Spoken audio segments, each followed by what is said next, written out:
சென்னையில் மனைவி நடத்தையில் சந்தேகப்பட்டு மகனின் உடலில் 19 இடங்களில் சூடு வைத்த ஓட்டுநரிடம் போலீசார் விசாரணை நடத்தி வருகிறார்கள்.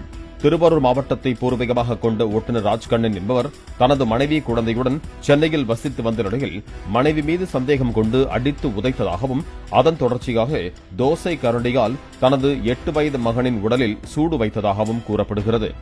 பலத்த காயங்களுடன் மன்னார்குடிக்கு அழைத்துச் செல்லப்பட்ட சிறுவனை அங்குள்ள அரசு மருத்துவமனையில் சிகிச்சைக்காக சேர்த்த நிலையில் சூடு வைத்த கொடுமை போலீசாருக்கு தெரியவந்துள்ளது.